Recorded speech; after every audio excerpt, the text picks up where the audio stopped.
Hello, hello, hello. Today is the 2nd of August, 2024. It's been a few weeks since we've last heard from Norm Winski, so it's time to hear from him again. Norm, the floor is yours. Thank you very much, Jeff. I was last on your show on Friday, July 19th, and made the following forecast. We had 1, 2, 3, 4, 5 cycle points.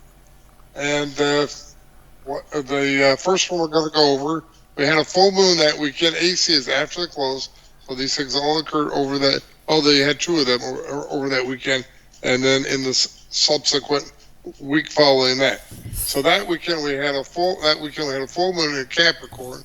Anytime we have a full moon, new moon, we look at financials, grains, precious metals, and because it was in Capricorn, we'll also be looking at coffee. That weekend we also had a Mercury cycle. Anytime we have a Mercury cycle, we're going to look at corn, soybeans, and wheat. Then the night of the 24th, that's after the close, into the morning of the 25th, had Jupiter to the U.S. chart. That has to do with where the planets were when our country was founded on the 4th of July of 1776.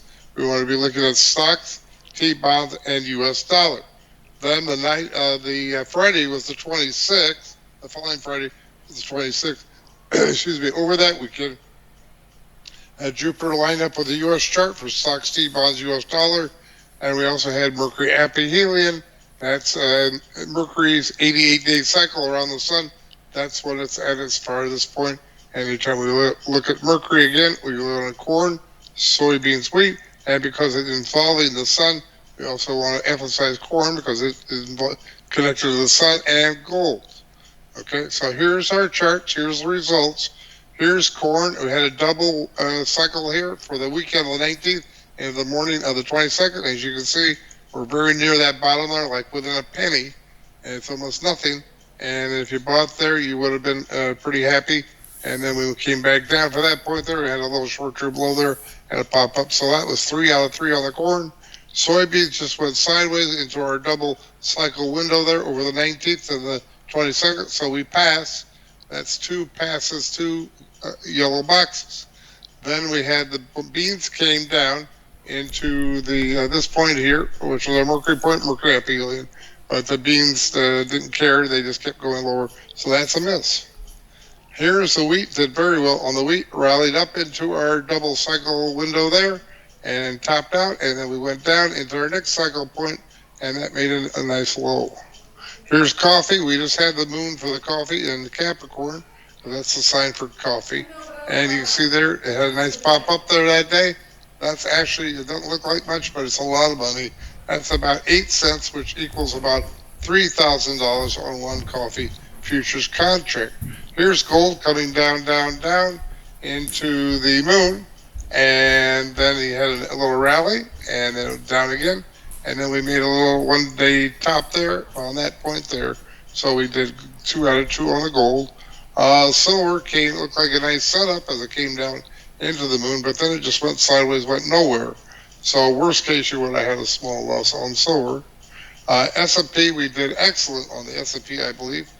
We rallied into our double cycle window there, topped out the next day, had a big drop over, I think it was over 100 handles there. And then we rallied back, and then we had that for a low there.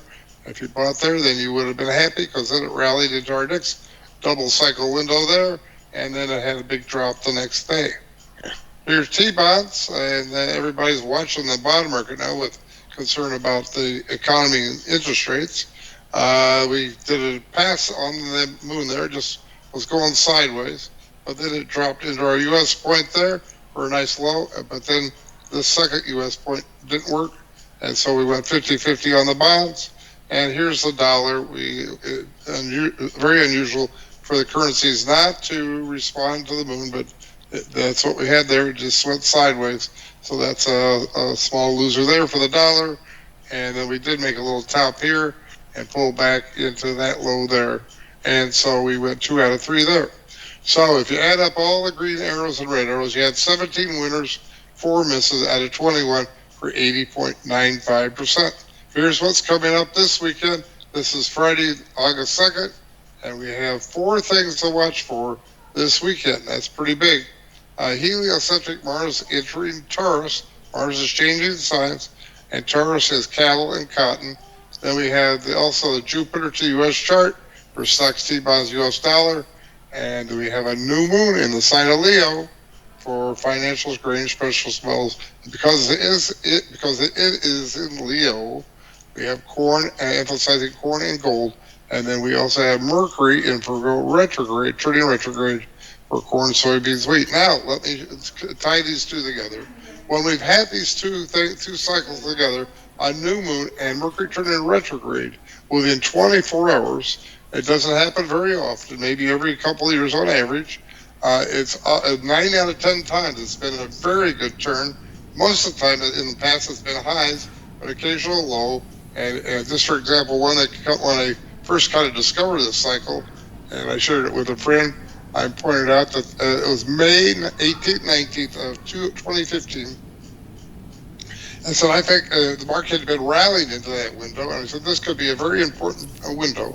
And it turned out to be that was a high day of the year. So that was, and also, if you're familiar with market history of the last 20 years or so, the high day in '07, which led to the big '07-08 meltdown, that high day in '07 was corresponded to a new moon with Mercury turning retrograde. So you might want to pay attention. Obviously, we're going down now. We went big down Thursday, big down today, Friday. So it's much more likely that we're going to have a low on Monday. That's what I'm thinking. If we need to follow through on Monday, have some more tests of the lows, Friday's lows on Monday, early Monday, and then I think we could set up for a pretty nice low. Here's my bio. If you don't know me, I've been doing this about 50 years. I'm a former Chicago floor trader. I've studied Gann, Elliott wave, astrophysics. I have a background in music and so forth, Fibonacci, and I'll be happy to help you if you just contact me. Here's my phone. Here's my contact information. I'm at beautiful Naples, Florida. You can call me at 239-594-3939. That's 239-594-3939. Or you can email me at nwinski@yahoo.com, or you can call me on Skype at the same address. Looking forward, everybody, to have a great weekend. Looking forward to helping some of your folks, Jeff. And thank you very much. Norm, that was great. As always, another great percentage. It's interesting that this could be a low. I haven't done my analysis yet, but I'm going to certainly keep that in mind. Both of us agree this drop isn't over, but that doesn't mean we have to go down every day. We're going to see you back in a couple of weeks, and thanks ever so much. We'll see you then. Thank you very much, Jeff.